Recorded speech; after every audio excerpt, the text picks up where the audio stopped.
이 시간 함께 나눌 하나님의 말씀입니다. 요한계시록 6장 9절로 10절입니다. 요한계시록 6장 9절로 10절입니다.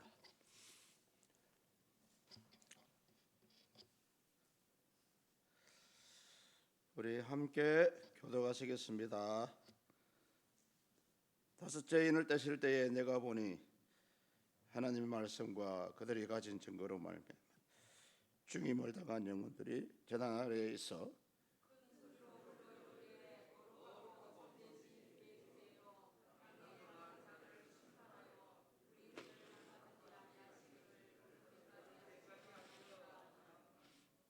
각각 그들에게 흰 두루마기를 주시며 이르시되 아직 잠시 동안 시대 그들의 종들과 형제들도 자기처럼 죽임을 당하여 그 수가 자기까지 하라 하시더라.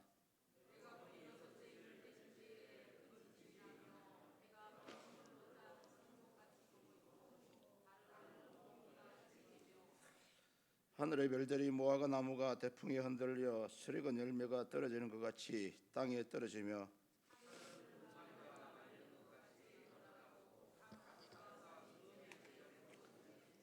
땅의 임금들과 왕족들과 장군들과 부자들과 강한 자들과 모든 종과 자유인이 굴과 산들의 바위 틈에 숨어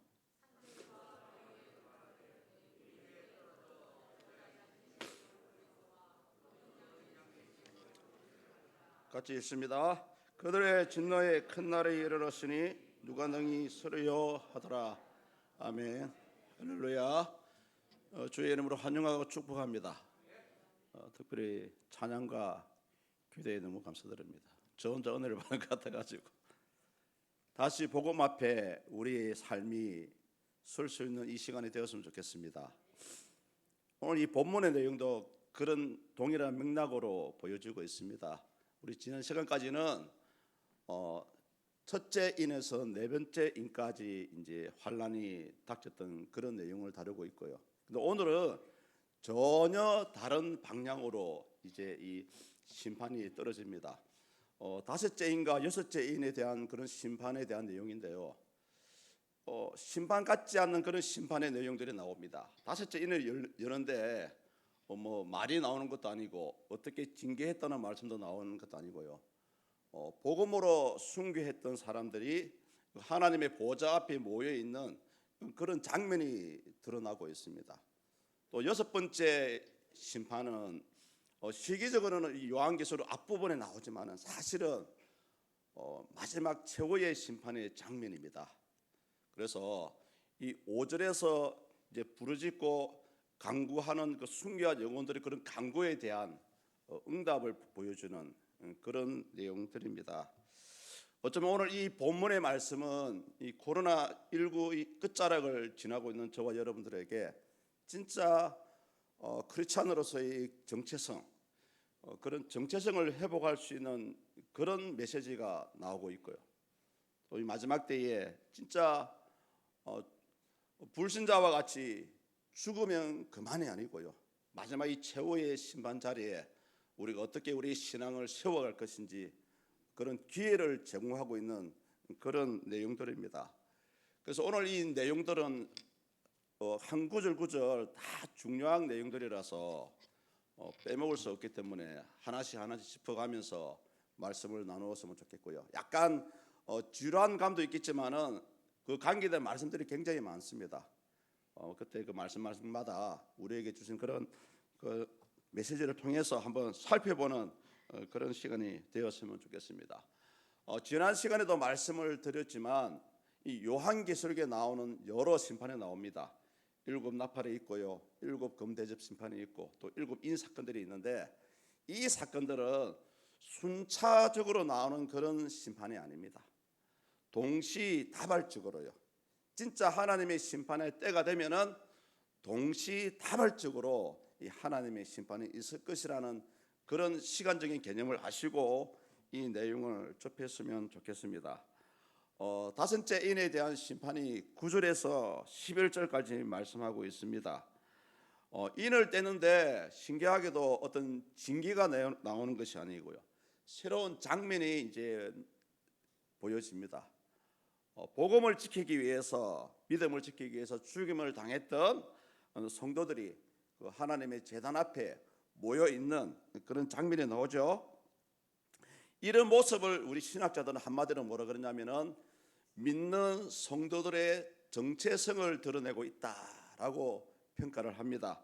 우리 본문 9절을 다 같이 읽겠습니다. 다섯째 인을 떼실 때에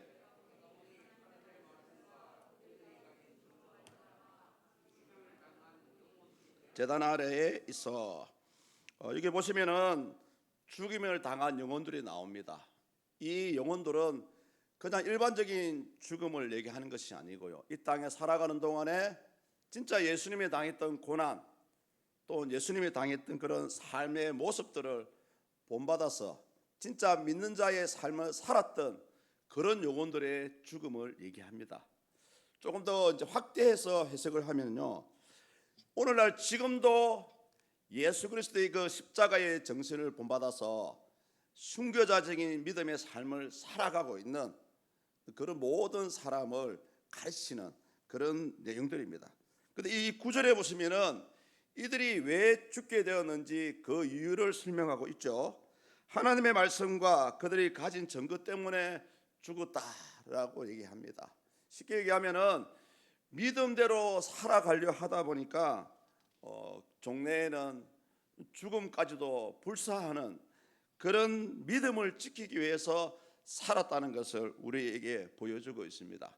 실제로 사도 요한이 이 대목을 적을 때예요, 그 당시에도 많은 교회와 많은 신자들이 믿음의 박해를 받던 때였습니다. 심지어 그 당시에는 오직 로마 황제만이 유일한 신이었고요, 오직 로마 황제만이 섬겨야 되는 그런 시대였습니다. 그러다 보니까 이 기독교는 그런 가이사에게 절을 하지도 않고요, 또 기독교는 서로 형제요 자매요 하다 보니까 이상한 단체다, 마치 오늘날 사이비 종교와 같은 그런 단체로 그 당시에 낙인을 받았던 시대였습니다. 그러다 보니까 많은 사람들이 가이사 앞에 가이사 만세를 부르든지 가이사의 그 우상 앞에 절을 하든지 해야만이 생명을 유지할 수 있었던 그런 아주 급박한 시대였어요.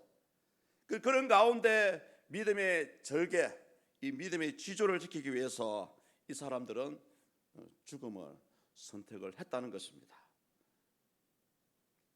이 극단적으로 우리가 비유할 수 있습니다. 마치 오늘날 만약에 이러한 상황이 우리 앞에 전개가 된다면 과연 우리는 어떻게 믿음을 고백할 것인가 한번 고민을 해 보셔야 됩니다. 분명히 그 속에 믿음이 있는 자들은 자신의 목숨과 바꿀 것이고, 그 속에 믿음이 없는 자들은 하나님을 배반하고 자신의 목숨을 살려는 그런 행동들이 벌어지지 않겠습니까? 9절 마지막 부분을 보시면 이런 장면이 나오죠. 이들이 모인 곳이 하필 제단 아래라는 그런 말씀이 나옵니다. 일반적으로 구약에 보면은 여러분, 구약의 제사를 지낼 때에 제물이 어디에 올라갑니까? 제단 위에 올라가야 됩니다. 이 제단 아래에 올라가는 것은 맞지 않죠. 그러나 여기서 이 제단 아래에 표현하는 이유가 있습니다.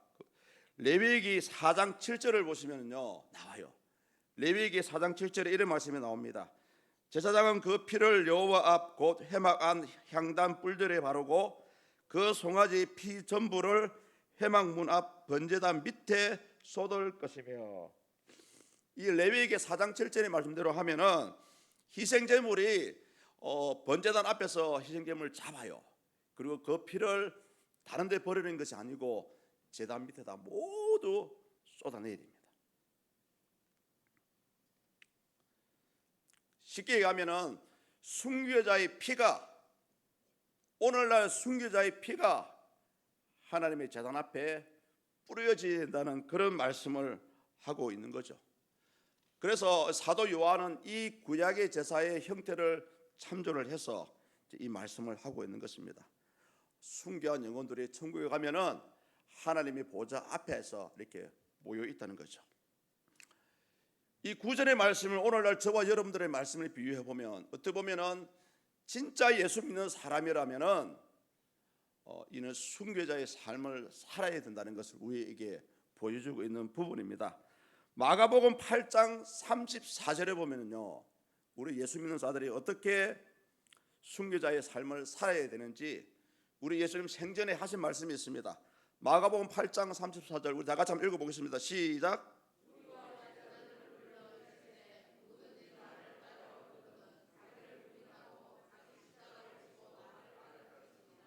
아멘. 우리가 너무나 잘 알고 있는 말씀입니다. 그런데 안타까운 것은 이 말씀대로의 삶을 과연 살고 있느냐 아니느냐, 그것이 중요하겠죠. 진짜 순교자적인 모습의 삶을 살아가기 위해서는 당장 우리의 목숨이 끊어지는 것은 아닙니다만은 우리 자신을 부인하고 또 하나님께서 우리 각자에게 주신 십자가가 있습니다. 사역자로서의 십자가, 장로님으로서의 십자가, 권사님으로서의 십자가 있습니다. 그 십자가를 쥐고 예수님을 따라가는 것이 진짜 오늘날 우리의 목숨을 하나님께 드린 것은 아니지만은 순교자적인 삶의 모습대로 살아가고 있다는 것을 성경은 말씀을 하고 있습니다.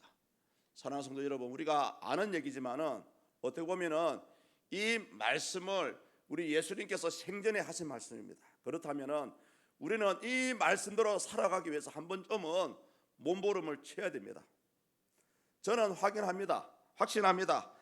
어쩌면 예수님께서 이 말씀을 하시기 때문에 저와 여러분들은 반드시 이러한 순교자의 모습으로 삶을 살아가야 되는 것입니다. 이것이 예수님께서 인정하시는 신앙입니다. 진짜 우리 자신을 부인하고요, 진짜 나에게 주신 십자가가 무엇인지 그 십자가를 쥐고 예수님을 따라가는 겁니다. 사랑하는 성도님들, 우리 예수님께서 골고다 언덕을 올라가실 때에 십자가를 쥐고 채찍을 맞으시면서 십자가를 쥐고 가시는 그 모습을 한번 상상해 보십시오. 우리가 예수님 믿는 것이 너무나 좋고 영광스럽고 복된 길입니다만은 아이러니하게도 저와 여러분들은 예수님과 같이 걸어가신 그 십자가의 길을 걸어가셔야만 합니다. 때로는 여러분의 삶의 가정 가운데서 무거운 채찍이 내려칠 수도 있습니다.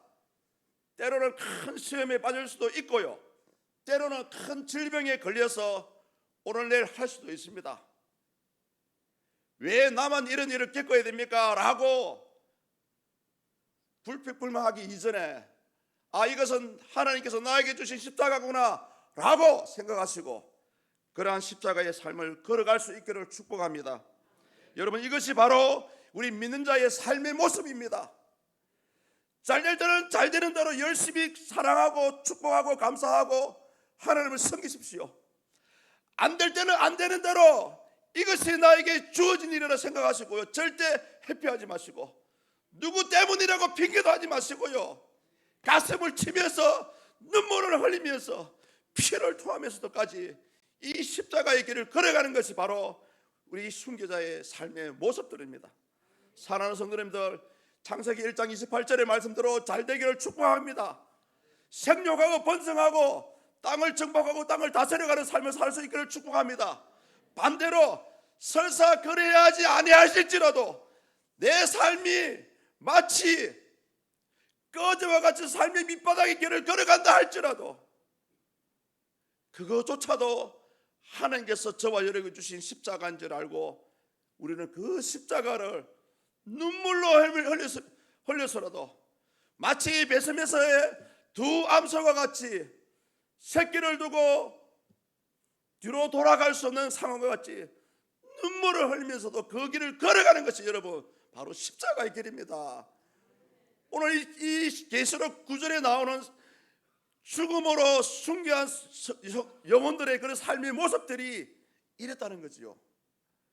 그런데 왜 오늘날 많은 분들은 그런 좋은 영광의 십자가만 생각하고요, 고난과 채찍과 피를 흘리면서 우리 인생을 살리시기 위해서 골고다 언덕을 향해서 걸어가신 예수님의 그 십자가는 왜 아무도 안 들려고 하십니까?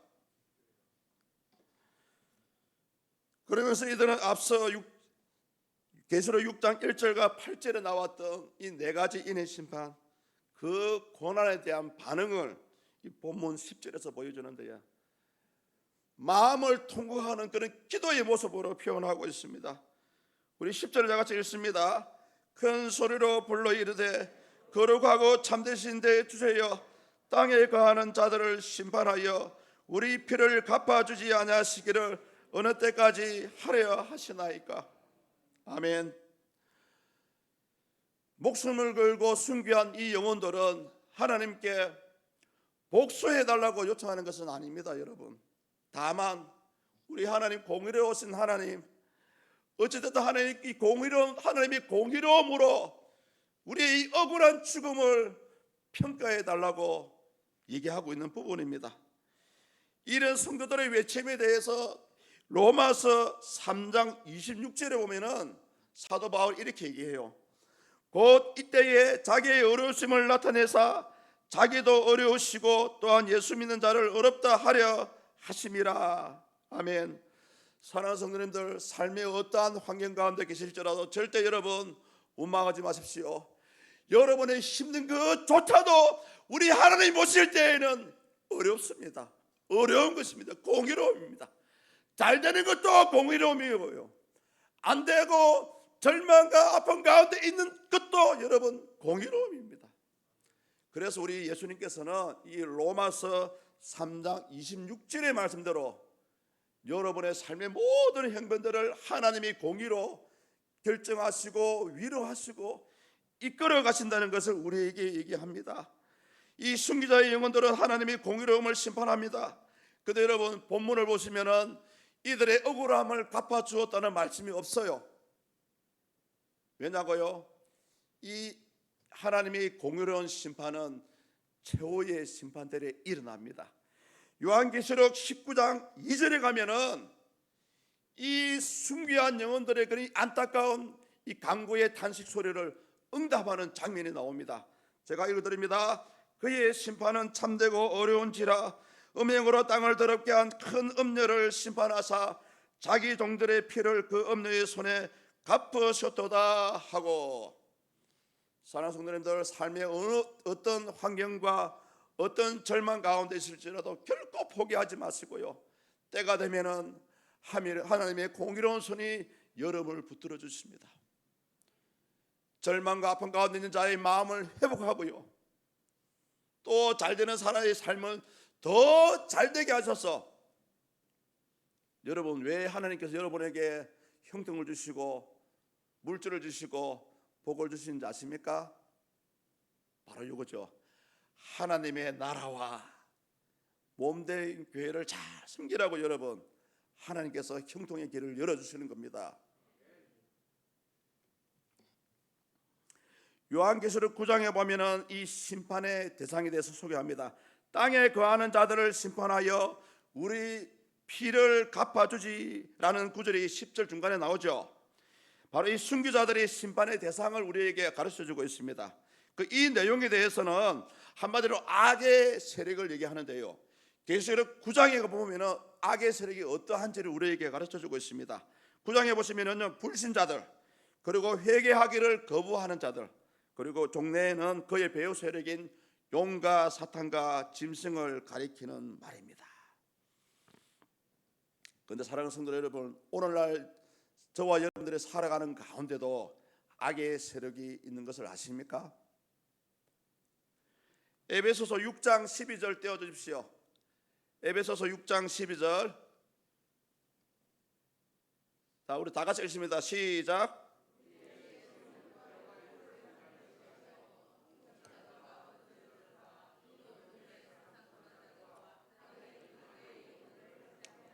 아멘.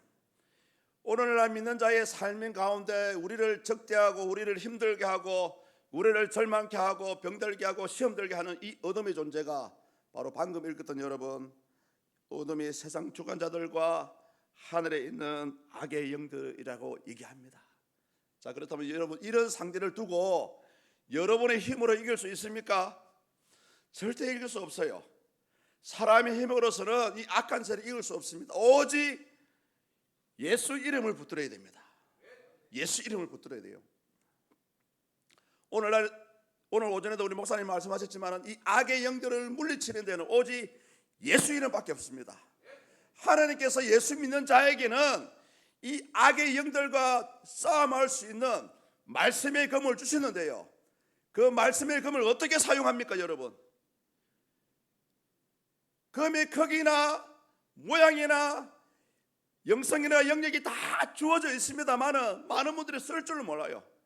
마치 어린아이가 칼을 쥔 것 같이 들고 있는데 휘두르지를 못합니다. 그것을 사용하는 방법이 여러분 바로 예수 이름으로 선포하는 거예요. 우리 가정의 병들게 하고 내 마음을 시험들게 하고 힘들게 하는 어둠의 영들아, 나사렛 예수 이름으로 명한다. 묶임받고 물러갈지어다. 여러분, 왜 여러분의 자녀들을 위해서 이런 기도를 해주지 않습니까? 내 아들의 삶을 힘들게 하고 하는 그것마다 망하게 하는 이 어둠의 영들아, 나사렛 예수 이름으로 명한다. 묶임받고 물러갈지어다. 여러분, 이제 오늘부터 집에 가서 여러분 선포하십시오. 예수 이름으로 선포하십시오. 이것이 바로 악한 영들과 싸우는 방법입니다. 이제 11절을 보시면은 10절에서 성도들의 기도에 대한 예배적인 응답을 보여주고 있어요. 확고한 응답은 아니지만은 일단은 이런 두 가지 응답을 주십니다. 제가 11절을 읽어드려 보겠습니다. 각각 그들에게 흰 두루마기를 주시며 이르시되 아직 잠시 동안 쉬되 그들의 동무종들과 형제들도 자기처럼 죽임을 당하여 그 수가 차기까지 하라 하시더라. 아멘. 순결한 믿음의 선한 싸움을 싸우고 있는 자에게는 또 순결한 이들에게 하나님께서 흰 두루마기를 주셨습니다. 흰 두루마기가 의미하는 바가 있죠. 다 알고 있는 내용입니다. 이 불로 연단한 시험을 이겨낸 아주 순결한 믿음의 소유자에게 이 두루마기를 주시고요, 이 두루마기를 받았다는 것은 뭐냐? 이 사람은 순결한 자고 내가 택한 자고 이 사람은 죄가 없다는 것을 증거하는 증거물입니다. 요한계시록 뒤쪽에 가면은 천국에 가기 위해서 여러분 예복을 준비해야 됩니다. 그 예복이 무엇입니까? 세마포 옷이라고 나오죠. 오늘 이 흰 두루마기도 마찬가지입니다. 이 흰 두루마기를 입기 위해서는, 세마포 옷을 입기 위해서는 어떻게 해야 됩니까? 성도들의 거룩한 행실이었더라.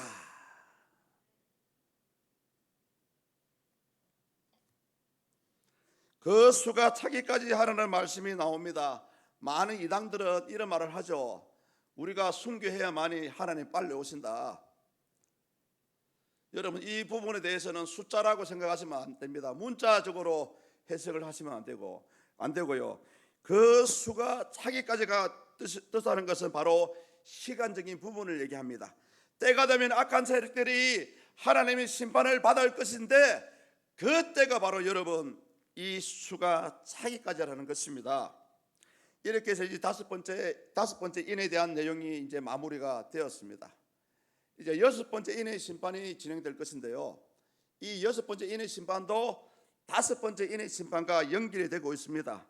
앞에서 제가 언급을 했지만은 최후의 심판 때를 상징하고 있고요, 이 9절과 11절에 대한 그 믿음의 순교한 성도들의 그런 억울한 기도의 간청에 대한 응답의 말씀을 제시하고 있습니다. 먼저 12절과 14절에 보시면은 천체가 대재앙을 받을 것이라고 말씀을 합니다. 여섯째 인을 뗐는데 사람을 징계한 것이 아니고요, 산과 들과 하늘과 태양과 달과 별들을 심판하는 그런 장면이 나옵니다. 우리 12절을 대표로 한번 읽어볼까요? 내가 보니 여섯째 인을 떼실 때에 큰 지진이 나며 해가 검은 털로 짠 상복같이 검어지고 달은 온통 피같이 되며. 아멘. 이 성경에 보면은 마지막 때에 세상에 임할 어떤 징조를 많이 보여줍니다. 이사야서에도 나오고요, 마태복음에도 나오고요, 요엘서에도 나옵니다. 이사야서 34장 4절에 보면 이런 예언이 나오죠. 하늘의 만상이 사라지고 하늘들이 두루마기 같이 말리며 그 만상의 쇠잔함이 포도나무가 잎이 마른 같이 무화과 나무 잎이 마른 같이 되리라. 요엘서 2장 31절을 보십시오. 여호와의 크고 두려운 날이 이르기 전에 내가 해가 어두워지고 달이 핏빛같이 변하려니와. 여러분, 마지막 때가 되면은 가장 우리 눈에 보이는 징조가 뭐냐면 여러분, 지진입니다. 지진. 이 마지막 때에 지진이 일어날 때에는 생전에 듣도 보도 못한 그런 지진이 일어날 것입니다. 마치 메가톤급 같은 그런 지진이 일어날 것인데요, 지금도 징조가 보이고 있습니다. 어디서부터 보이냐고요? 화산 활동을 보시면 돼요. 특히 일본 같은 경우는 환태평양으로 연결된 지진이 연결되어 있습니다. 지금도 백두산 지진이 활동하고 있죠. 백두산이 터지면은요, 그 화산재가 일본까지 날아간답니다. 우리 대한민국은 완전히 뒤덮이는 거예요, 용암으로. 성경은 이렇게 이 일월성신의 변화가 있을 것이라고 또 말씀합니다. 이 일월성신의 변화가 무엇을 의미하냐면은 바로 온 우주까지도 뒤틀리고 사라지고 태양도 사라지고 달도 핏빛과 같이 변한다라고 얘기를 하고 있습니다. 이 말씀을 누가 했냐고요? 우리 예수님이 하셨어요.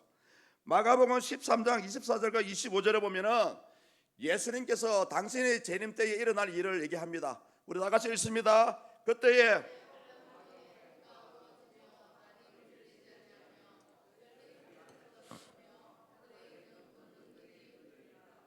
아멘.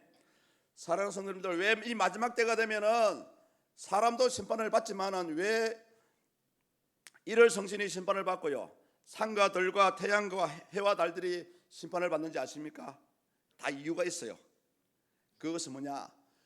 불신자들이 섬기는 우상 숭배의 대상물들이기 때문에 그렇습니다. 지금 가만히 보십시오.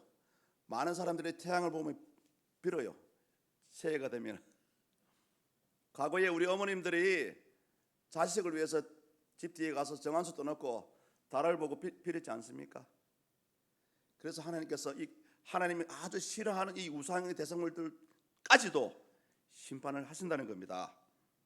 이제 마지막 15절에서 17절까지를 보시면은 심판의 대상이 되는 자들이 나오는데요, 대표적으로 7가지 종류가 나옵니다만은, 근데 이들이 공포에 질려가지고 하나님을 피하는 그런 모습들을 하고 있어요. 제가 15절 읽어드리겠습니다. 땅의 임금들과 왕족들과 장군들과 부자들과 강한 자들과 모든 정과 자유인이 굴과 산들의 바위 틈에 숨어. 7가지 부류의 사람이 나옵니다. 땅의 임금들, 왕족들, 장군들, 부자들, 강한 자들, 모든 종, 자유인이죠. 이들은 바로 심판받아야 될 모든 대상들을 대표하는 무리들입니다. 그런데 이들은 하나님의 심판이 우리 예수님 재림하실 때 여러분 절대 몰려오지 않습니다. 예수 믿는 자들도 볼 것이고요, 예수님을 대적하는 무리들도 주님의 재림을 눈으로 본다고 얘기했습니다. 이들은 주님의 재림 직전에 있을 심판을 겪게 되는데요, 그때 얼마나 무서웠던지 이 사람들조차도 이 땅에서 권력을 휘두르고 마치 사람 죽이기를 장난처럼 하는 사람들이 너무나 두렵고 떨려서 하나님의 심판을 피해가는 그런 모습들을 보여주고 있습니다. 16절 하반절을 보십시오. 보좌에 앉으신 이의 얼굴에서와 그 어린 양이 진노해서 우리를 좀 가려달라고 얘기합니다. 너무너무 무서워서 그렇습니다. 여러분, 이런 장면이 어디에 나옵니까? 창세기 3장 8절을 보십시오. 아담과 하와가 범죄하기 전에는 하나님과 얼굴을 쳐다보면서 대화를 하지 않았습니까? 그런데 범죄한 후에 눈을 뜨고 벌거벗은 것을 인식했을 때에 하나님께서 부르실 때 어디 숨었습니까? 하나님의 음성과 하나님 낯이 너무 두려워가지고 무화과 나무 뒤로 숨었지 않습니까? 여러분 범죄한 사람들은 다 이래요. 이스라엘 사람들이 시내산에서 하나님의 음성이 들려올 때에 그 음성이 우레와 같고 번개치는 것 같고 마치 죽을 것만 같다가 심장이 벌벌 떨어가지고 여러분 모세에게 하나님 우리에게 직접 말씀하지 마시고요, 모세에게 말씀해 주세요. 여러분 마지막 때가 되면 이렇습니다. 믿음의 삶을 살았던 사람들은 하나님의 그 음성이 마치 사랑하는 부모가 내 음성을 부르는 것 같이 아주 달콤하게 들릴 것입니다. 그런데 하나님께 범죄하고 하나님의 말씀대로 살아가지 못했던 인생들은 마치 그 음성이 나를 징계하고 나를 심판하는 그런 뚜렷한 음성으로 들리게 되어 있습니다. 그런데 사랑하는 성도 여러분, 우리는 이 장면을 보면서도 새로운 저는 진리를 깨달았습니다. 여러분 보십시오. 많은 우리 신자들이 오늘날 믿음의 삶을 살아갑니다만 때로는 범죄합니다. 때로는 하나님 앞에 나와서 마치 얼굴도 들지 못하고 눈물만 흘릴 때도 있습니다. 여러분, 만약에 우리가 범죄했다고 생각했을 때에 하나님 앞에 나와야 됩니까? 나오지 말아야 됩니까? 아담과 하와와 같이 하나님을 도망가야 됩니까? 하나님을 폐쇄해야 됩니까? 예배를 폐쇄해야 됩니까? 기도를 폐쇄해야 됩니까? 여러분, 오히려 우리는 범죄했을지라도 하나님의 긍휼을 바라고 주님 앞에 나와야 돼요. 여러분, 아담과 하와가 범죄했는데 하나님께서 심판하셨습니까? 아닙니다. 물론 저주를 받았습니다만은 아담과 하와에게 가죽옷을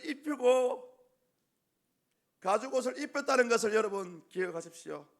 우리 사람은 하나님 앞에 늘 어려운 존재고요, 늘 연약한 존재입니다. 여러분, 그런데 그럴 때마다 하나님 낯을 피하실 것입니까?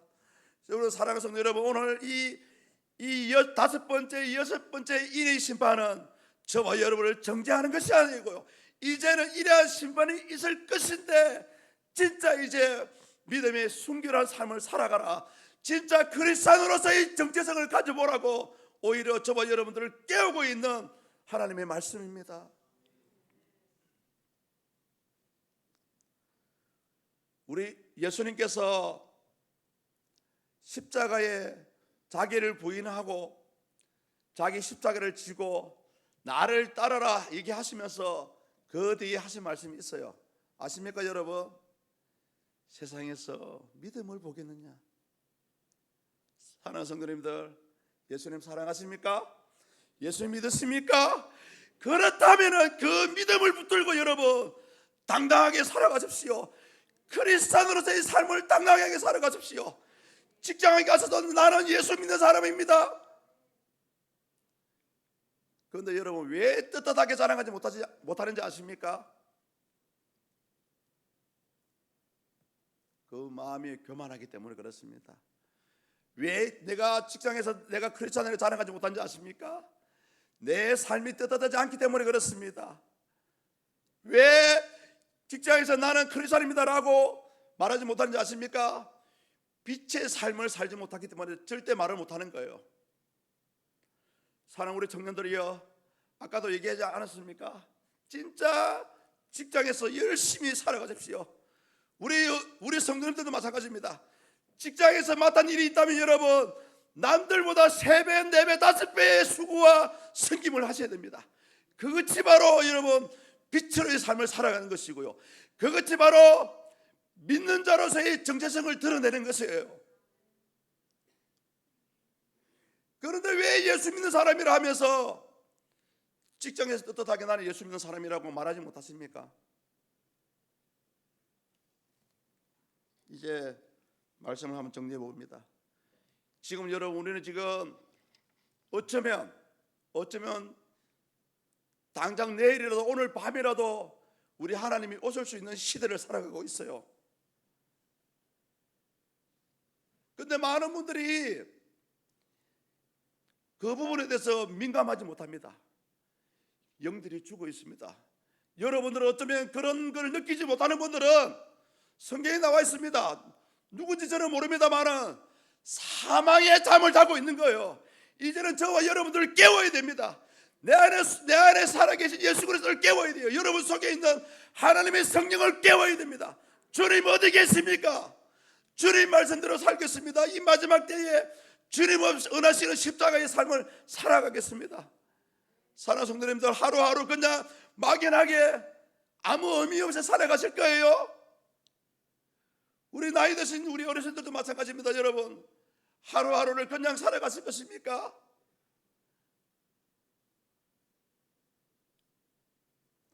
100살까지 살면 뭐합니까? 아무 믿음 없이 살아갈 바에는 차라리 오늘 천국 가는 게 나아요. 오늘 이 요한계시록 우리에게 심판을 얘기하면서도 그 가운데 어떻게 하면 이 심판을 피할 수 있는지 그 길을 제시해 주고 있습니다. 오늘 본문 이 5번째 인의 심판과 6번째 인의 심판이 바로 그 얘기예요. 어제까지 여러분의 의지대로 여러분 마음대로 살았다면 이제는 여러분 진짜 주님이 주신 십자가, 그 십자가를 지고 살아갈 수 있기를 축복합니다. 제발 사명의 잠에서 깨어나십시오. 베드로 사도가 뭐라 합니까? 지금 이제 우리는 자다가 깰 때가 되었다라고 가슴을 치면서 그때의 이 베드로전서를 적었을 거예요. 사랑하는 성도님들, 누구를 원망하십니까? 교회를 원망하십니까? 앞에 있는 사역자를 원망하십니까? 믿음의 성도들을 원망하십니까? 그럴 필요 전혀 없습니다. 결국은 하나님과 나와의 문제예요. 결국은 하나님과 나와의 문제라니까요. 그러면 누구와 해결해야 됩니까? 누구와 씨름해야 됩니까? 야곱과 같이 하나님과 씨름을 해야 된다니까요. 하나님, 내 인생의 문제 해결해 주십시오. 하나님, 내 인생은 왜 요 모양 요 꼴입니까? 이제부터 여러분 하나님과 씨름해서요 진짜 성도로서의 정체성을 회복하시고 또 마지막 때를 준비해가는 여러분의 믿음의 삶이 될 수 있기를 축복합니다. 이 시간 다 같이 한번